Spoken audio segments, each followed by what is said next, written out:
பிள்ளைகள் இல்லாத அடியவர்கள் வந்து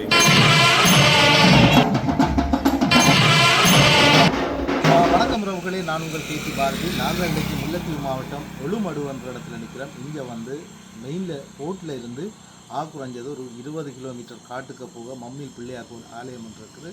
மிகவும் சிறந்த ஒரு ஆலயம், பிரசித்தி பெற்ற ஒரு ஆலயம், மக்களுக்கு நிறைய வரங்களை கொடுத்த ஒரு ஆலயம். இந்த நிகழ்வில், இந்த ஆலயத்தின் பொங்கல் நிகழ்வில் கலந்து கொண்டிருக்கிறோம். இந்த பொங்கல் நிகழ்வில் நடக்கிற சகல விதமான நிகழ்வுகளை நீங்கள் பார்த்து மகிழுங்க. அது மட்டும் இல்லாமல் இந்த ஆலயத்தின் தரிசனம் உங்களுக்கு கிடைக்கணும்னு கேட்டு எங்களோட காணொலிக்கு நீங்கள் இப்போ தான் முதல் தடவையாக வந்திருந்தால் மறக்காமல் சப்ஸ்கிரைப் பண்ணுங்கள், லைக் பண்ணுங்கள், ஷேர் பண்ணுங்கள். பிள்ளையாரின் அருள் உங்களுக்கு நிச்சயமாக கிடைக்கும். வாங்க காணொலியை ஃபுல்லாக பழமையாய் கலைஞர்கள் எல்லாரும் ஒரே மாதிரி தான். கலையிலே நாங்கள் பிரித்து பார்க்க முடியும்.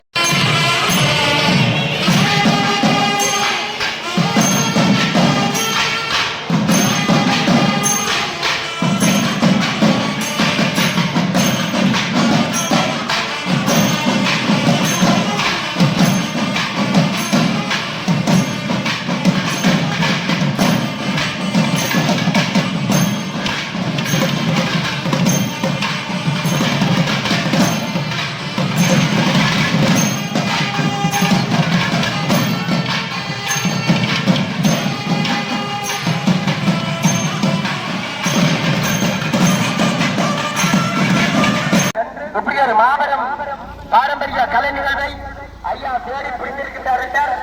அவருடைய தேடல் என்னன்னு சொன்னால், கடந்த 2 நாட்களுக்கு முன்பாக மலையை கொண்டு தீர்த்தல் என்று இயற்கை கதிரவனுக்கு விடை கொடுத்து உங்களுடைய இரவைக்கு கலை நிகழ்வு இருக்குன்னு சொல்லினோம். மக்கள் வந்து குறைவாக தான் வந்திருக்கிறாங்க. சரி, நாங்கள் இப்போ உள்ளுக்கு போகிறோம். ஆலயத்தின் உள்பகுதிக்கு நாங்கள் இப்போ போகிறோம், பார்ப்போம்.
நாங்கள் மம்மில் பிள்ளையார் ஆலயத்தில் உட்பகுதியில் இருக்கிறோம். இதில் வந்து காவடி ஒன்று வந்திருக்கு.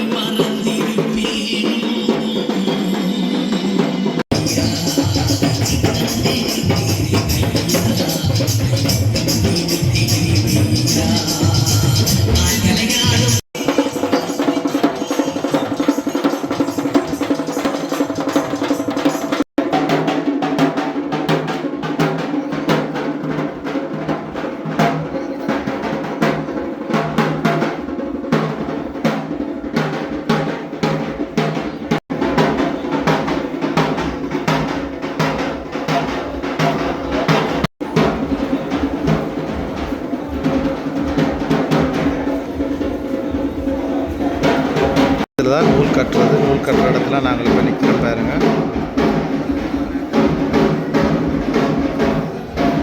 உள்பகுதிக்கெல்லாம் போய்கொண்டிருக்கிறோம் பாருங்கள் எப்படி இருக்குன்னு சொல்லி. இன்னும் புனரமைப்பு வேலைகள் நடந்து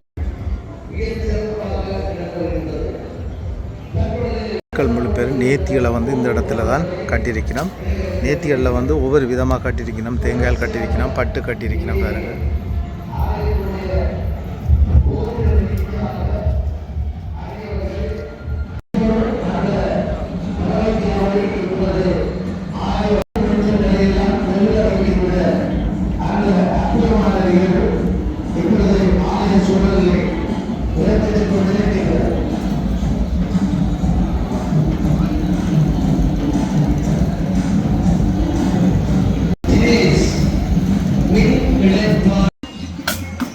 எனும் ஒரு குறுகிய கடவுளருடைய அனுக்கிரகத்திலே செய்ய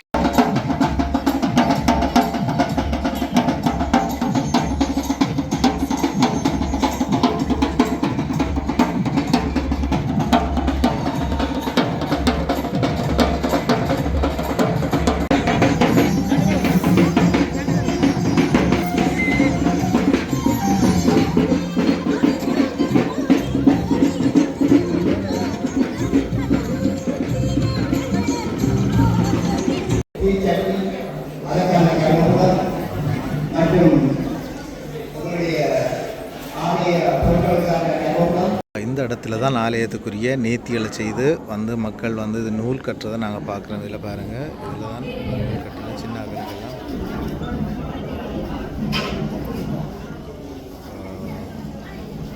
ஆலயத்துக்கான நூல்களை வந்து இந்த இடத்துல கட்டி கொண்டு போயின மக்கள். இதில் வந்து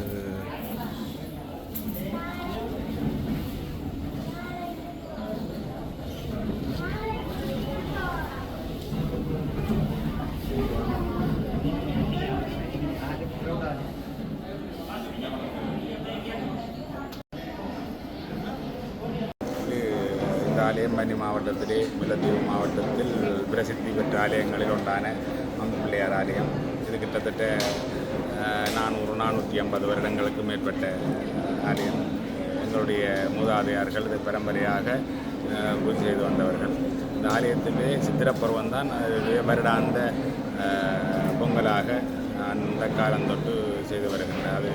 அது பிள்ளையார் அந்த சித்திரப்பருவம் தான் தனக்கு ஒரு வருடாந்த பொங்கலாக செய்வதற்கு அருள் பாலித்ததன் காரணமாக அன்றைய தினம்தான் அடியவர்கள் இங்கே கூட எல்லா மாவட்டங்களிலும் இருந்து வெளிநாடுகளில் இருந்து கூடிய அடியவர்கள் வந்து இன்றைக்கு நீங்களே கண்கூடாக பார்த்திருப்பீர்கள். பறவைக்காவடிகள், ஆட்டக்காவடிகள், தீச்சட்டிகள், தீக்காவடிகள் எல்லாம் இங்கே தங்களுடைய நேர்த்திக்கடன்களை செய்வதற்கு இன்று எல்லாரும் கூடியிருக்கின்றார்கள். பிராமணர்களுடைய பூசகர் பரம்பரையாக பூசகர்களுடைய பூசை முறைப்படி தான் கிராமிய வழிபாடு தான் எங்களுடைய ஆலயத்திலே நடைபெறுகின்றது. அந்த வகையிலே நாங்கள் பூசகர்கள்லாம் செய்து வருகின்றோம். இங்கே கூடியளவான அடியவர்கள் தங்களுடைய நேர்த்திக்கடன் செய்வதற்கு தான் வருவார்கள். இங்கே பிள்ளைகள் இல்லாத அடியவர்கள் வந்து இங்கே நேர்த்தி கட்டுவார்கள். அவர்களுக்கு நிச்சயமாக குழந்தை கிடைக்கும். அப்போ அவர்கள் வருவார்கள். திருமணம் கைகூடாதவர்கள் இங்கே வந்து நேர்த்தி கட்டி அவருடைய திருமணம் கைகூடும். வெளிநாட்டு பயணங்களுக்கு செல்பவர்கள், வெளிநாட்டிலே இருந்து அவர்களுக்கு அங்கே வதிவிடம் கிடைக்கவில்லை என்றால் இங்கே வந்து நேர்த்தி கட்டுவார்கள். கிடைத்தவுடன் வந்து தங்களுடைய நேர்த்தியை செய்வார்கள். அவ்வாறு நேர்த்திகள்லாம் கூடிய அளவு இங்கே வருகின்ற நேர்த்திக்காரர்கள். மற்ற இந்த பகுதியிலே விசந்தேண்டி, அதாவது பாம்பு கடித்தால் மருத்துவமனைக்கு செல்வதில்லை, ஆலயத்தில் தான் கொண்டு செய்வார்கள். பிள்ளையாருக்கு நூல் கட்டி இங்கே நாதம்பிரான் வழிபாடும் இருக்கின்றது. அந்த வகையில் இங்கே அந்த அவ்வாறான சிறப்புகள் தான் இந்த ஆலயத்தில். பகுதியிலே 2 தடவைகள் யுத்தம் நடந்தது. ஒன்று இயேசுக்குள் நடவடிக்கை 1997 காலப்பகுதியிலே நடைபெற்றது. அப்போதும் கடன் யுத்தம் நடந்த போதிலும் ஆலயத்துக்கு பெரிய சேதங்கள் ஏற்படவில்லை, சிறிய அளவு சேதங்கள் ஏற்பட்டது. 2வதாக நடைபெற்ற யுத்தம், அந்த கொடிய யுத்தத்திலே ஆலயம் ஒரு வகையிலும் சேதப்படவில்லை, முழுமையான ஆலயமாக இருந்தது. நாங்கள் மீளக்கூடிய வந்து உடனடியாக வாரஸ்தாபனம் செய்து பூஜை செய்யக்கூடிய அளவுக்கு ஆலயம் பாதுகாக்கப்பட்டிருந்தது.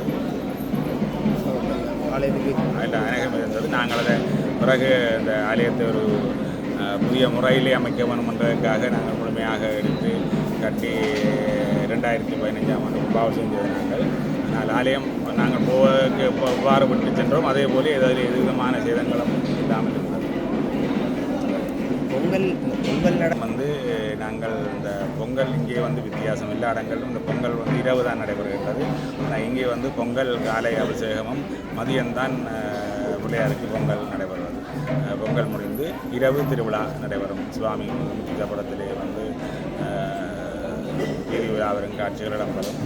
பொங்கல் முறையிலே இங்கே வித்தியாசம் பிள்ளையாருடைய பகல் தான் அந்த காலந்தோறும் பொங்கியிருக்கணும், இரவு இல்லை. மற்ற ஆலயங்களில் இரவு தான் பொங்கல் நடைபெறும், இங்கே பகல் தான்.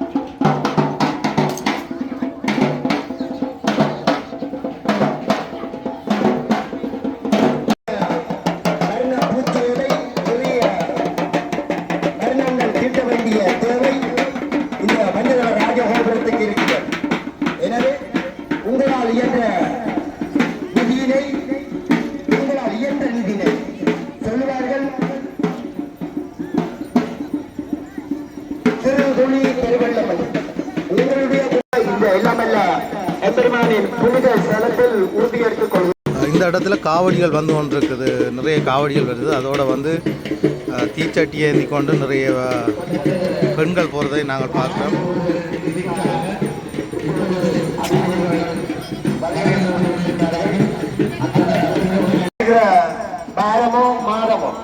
உங்களுக்கு விரும்பியவாறு இந்த இடத்துல வந்து